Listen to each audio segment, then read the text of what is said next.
Hello साथीहरू नमस्कार। हजुरहरूलाई मेरो मिनी ब्लगमा स्वागत छ। साथीहरू आज म हजुरहरूलाई मेरो गाउँको घर देखाउँदै छु। आज हामी मकै भाँच्नको लागि गाउँको घर आएका छौँ साथीहरू। आउने बेला फेरि सधैँ जस्तै आज पनि भिडियो बनाउने भुलेछु। घरमा पुगेर पनि मकै बारीमा गएर मकै भाँच्दै गर्दा बल्ल याद भयो मलाई भिडियो गराउनु पर्छ भन्ने कुरा। अनि मैले फटाफट गोजीबाट मोबाइल झिकेर बुढालाई मेरो भिडियो बनाइदिनुहोस् भन्दै मोबाइल दिए। बुढा पनि झ्याउ मान्दै मान्दै मेरो भिडियो यति मात्र गराइदिनु भयो। अनि साथीहरू यो घर चाहिँ हाम्रो गाउँको घर हो।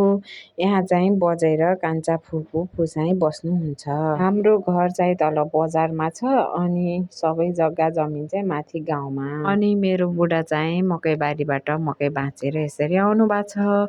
छोरी र म चाहिँ घरमै बसेको किनकि छोरी सुतेथी नि, त्यही भएर मैले छोरी सुताउनको लागि घरमै बसेको हेर्दै छोरीलाई। साथीहरू यो चाहिँ हाम्रो सीताफल अथवा सलिफा के भन्नुहुन्छ, त्यसको बुट्टामा चाहिँ अङ्गुर झाँगेर बसेछ अनि भित्र चाहिँ यसरी फल लागेछ।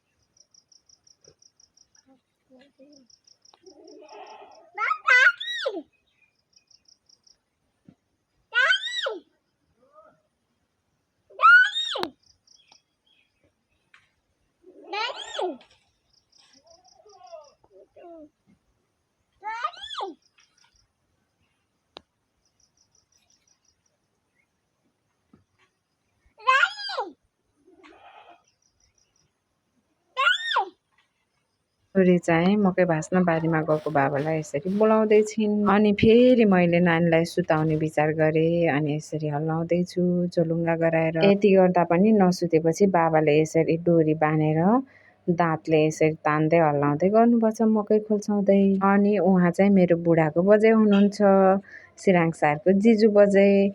म पनि मकै खोल्साउँछु भन्दै मकै खोल्साउन सहयोग गर्दै हुनुहुन्छ हामीलाई। सिराङ सरलाई सुताइसकेपछि चाहिँ हामी बुढाबुढी फेरि गयौँ मकै बारीमा मकै भाँच्न। म चाहिँ बुढालाई थाहै नदिई भिडियो गराउन लागेँ।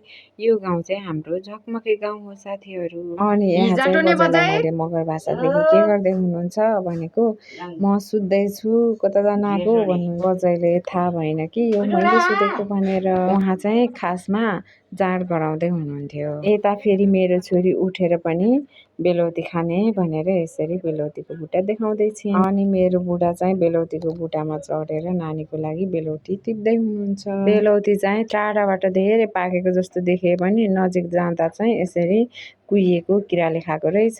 त्यही पनि बुढाले टिपेर नानीको लागि दिनुभयो। नानी चाहिँ खुसी हुँदै समाते छिन्। यहाँ चाहिँ बाबाले छोरीको लागि गुलाबको फुल टिपेर यसरी छोरीको कपालमा सिउरिँदै हुनुहुन्छ।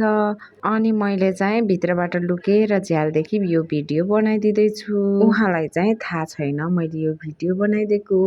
सायद मेरो ब्लग हेर्नुभयो भने उहाँले यही ब्लगदेखि देख्नुहुनेछ। यो कुरा चाहिँ मेरो बुढा र छोरीको लागि सरप्राइज हुनेछ साथीहरू। अनि यता फेरि छोरी घर जाने भन्दै आफ्नो कपडा बोकेर यसरी बाटोमा जाँदैछ। हामी पनि छिटो छिटो मकै बनाएर सकाएर अटोमा हालेर घरतिर लाग्यौँ। आजलाई यति नै साथीहरू। भिडियो अन्तिमसम्म हेरिदिनु भएकोमा धन्यवाद।